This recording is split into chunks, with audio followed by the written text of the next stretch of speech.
নমস্কার, ইভানা চ্যানেলের পক্ষ থেকে আজকে এলাম সেই 26,000 টেন্টেড ভার্সাস আনটেন্টেড, যোগ্য অযোগ্য, বঞ্চিত অবঞ্চিত, এই নিয়ে আমি একটা প্রায় 4 সপ্তাহ আগে একটা ভিডিও দিয়েছিলাম। সেখানে অনেক আমাকে মন্তব্য শুনতে হয়েছিল। আজকে আপনাদের উদ্দেশ্যেই বলি, যারা আন্দোলন করছেন বিকাশ ভবনের সামনে অথবা আচার্য ভবনের সামনে, অবশ্যই আন্দোলন আপনাদের অধিকারের মধ্যে পড়ে।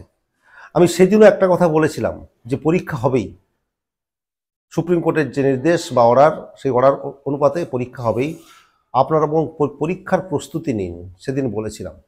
সেইটা শুনে অনেকে আমাকে অনেক মন্তব্য করেছেন আমার ভিডিওতে, ভালো লেগেছে। যাই হোক, সেটা আপনাদের বিষয়।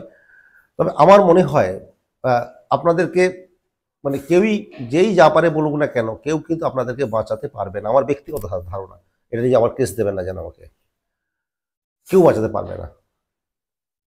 পরীক্ষা হবেই, শুধু আপনারা শুধু এই আন্দোলনটা আমি দেখতে পাচ্ছি না আপনাদের মধ্যে থেকে, যে পরীক্ষা হোক। 2016 সালের শুধুমাত্র যারা পরীক্ষার্থী ছিলেন তারাই শুধুমাত্র বসতে পারবেন। এইটুকু আন্দোলন বা এইটুকু দাবি আপনারা তুলুন।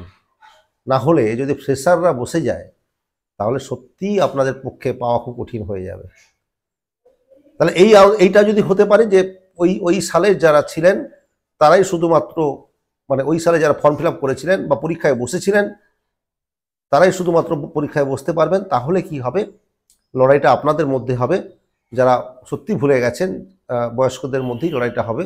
সেক্ষেত্রে আপনারাই আপনাদের পাওয়ার সম্ভাবনা বেশি রইল, কারণ আপনারা স্কুলে শিক্ষকতা করছেন। তাহলে কিছু অভিজ্ঞতা যারা বঞ্চিত বাইরে রয়েছে তাদের থেকে বেশি রয়েছে, তাই না? তাহলে সেক্ষেত্রে আপনাদের সুযোগ অনেক বেশি বাড়বে। আর আপনারা এই আন্দোলন করে, সময় নষ্ট করে, অবশ্যই আন্দোলন করতে হবে, তবে এই সময় নষ্ট করে যে যা প্রতিশ্রুতি দিক না কেন, কোনো প্রতিশ্রুতি কাজে আসবে না। কথাটা খুব রূঢ় সত্য। তাই আমি আপনাদেরকে বলবো, আপনারা আন্দোলন করছেন করুন, পাশাপাশি নিজে নিজে পড়াশোনা করে যান, লুকিয়ে পড়াশোনা করে যান, যাতে করে পরীক্ষা তো হবেই, তাতে আপনি সাফল্য পান। শুধু একটা আপনারা আওয়াজ তুলুন যে 2016 সালে যারা শুধুমাত্র ফর্ম ফিল আপ করেছিলেন বা পরীক্ষায় বসেছিলেন তারাই শুধুমাত্র পরীক্ষায় বসতে পারবে। তাহলেই দেখবেন আপনারা অনেকটা বেশি সফলতা পাবেন। ধন্যবাদ। যদি আমার এই কথাগুলো খারাপ লাগে, মার্জনা করবেন, কেস দেবেন না প্লিজ।